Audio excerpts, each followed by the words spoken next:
गेरुआ कपड़ा पहनने वाला योगी मुख्यमंत्री है और एक तरफ जो है उसका राज्य बीफ एक्सपोर्ट में नंबर 1 है।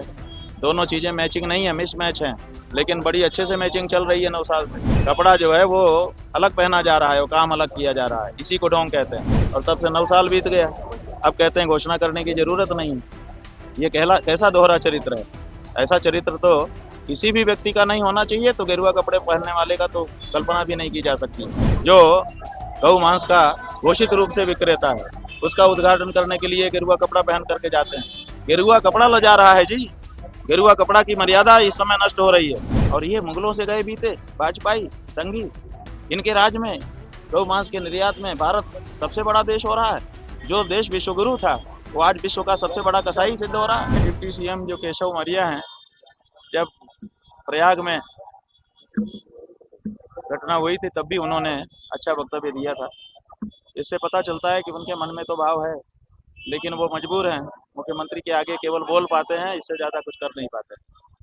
आगे क्या रणनीति रहेगी? हमारी रणनीति साफ है कि अब इस देश में हिंदू जाग रहा है, और हिंदू ही नहीं, अब तो देश में मुसलमान भी इस मामले में जाग गया है। वो सब कह रहे हैं कि गाय को माता घोषित करिए, जैसे कि भारत की परंपरा रही है।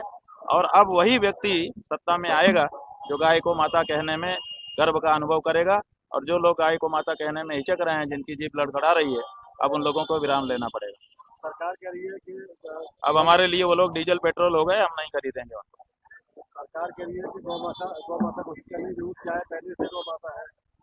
बात यह है कि गौ माता जो है इसकी है, तुम्हारी होगी, लेकिन जो उत्तर प्रदेश स्टेट है उसने कहाँ घोषणा की है? उसने तो अपने कागजों में पशु लिख रखा है। इसलिए स्टेट से हमारा सवाल है, आदित्यनाथ का व्यक्तिगत उनसे कोई हमारा सवाल नहीं है। ये हमारा प्रश्न जो है वो उत्तर प्रदेश राज्य से है, तो राज्य को ये घोषित करना है। और राज्य बिना घोषित किए कुछ नहीं कर सकता, क्योंकि घोषित करेगा तभी तो फिर प्रोटोकॉल बना पाएगा, नहीं तो बनाएगा कैसे? किस आधार पे बनाएगा? एक्सपोर्ट में उत्तर प्रदेश नंबर 1 पर है, क्या कहेंगे? ऐसा है कि यही तो विडंबना है कि एक तरफ जो है गेरुआ कपड़ा पहनने वाला योगी मुख्यमंत्री है और एक तरफ जो है उसका राज्य बीफ एक्सपोर्ट में नंबर 1 है। दोनों चीजें मैचिंग नहीं है, मिस मैच है, लेकिन बड़ी अच्छे से मैचिंग चल रही है 9 साल से। ये बताता है कि ये ढोंग हो रहा है। कपड़ा जो है वो अलग पहना जा रहा है, वो काम अलग किया जा रहा है, इसी को ढोंग कहते हैं। 2016 का योगी आदित्यनाथ का बयान था कि गाय को राष्ट्रमाता घोषित किया जाए, लेकिन 2026 का भी बयान सामने आया कि राष्ट्रमाता घोषित करने की जरूरत नहीं था। ये जो है 2016 को जंतर मंतर पे यही हमारा ही आंदोलन था जिसमें वो आए हुए थे, और आकर के उन्होंने कहा कि बहुत जरूरी है, ये सरकार विलंब कर रही है, देर कर रही है, ठीक नहीं है, बड़ा तेवर दिखा रहे थे। और उसके बाद अगले साल मुख्यमंत्री के पद पे बैठ गए और तब से 9 साल बीत गया, अब कहते हैं घोषणा करने की जरूरत नहीं है। ये कैसा दोहरा चरित्र है? ऐसा चरित्र तो किसी भी व्यक्ति का नहीं होना चाहिए, तो गेरुआ कपड़े पहनने वाले का तो कल्पना भी नहीं की जा सकती, लेकिन इनको कोई शर्म नहीं है। लूलो माल का उद्घाटन करते हैं, जो गौ मांस का घोषित रूप से विक्रेता है, उसका उद्घाटन करने के लिए गेरुआ कपड़ा पहन करके जाते हैं। गेरुआ कपड़ा ले जा रहा है जी, गेरुआ कपड़ा की मर्यादा इस समय नष्ट हो रही है। हम लोगों को बिल्कुल देखिए, अगर कोई सेना का ड्रेस पहन करके कोई ऐसा कार्य करे जो अनुचित हो, तो सेना के लोगों को गुस्सा आता है। कोई पुलिस का कपड़ा पहन करके अनुचित कार्य करे जो पुलिस के नहीं करना चाहिए, तो पुलिस के लोगों को गुस्सा आता है। उसी तरह से गेरुआ कपड़ा पहन करके अगर कोई अनुचित कार्य करे जो उसके लिए नहीं किया जाना चाहिए, तो गेरुआ कपड़ा पहन के जो लोग बैठे हैं उनको गुस्सा आता है। ये बहुत ब्लडर हो रहा है।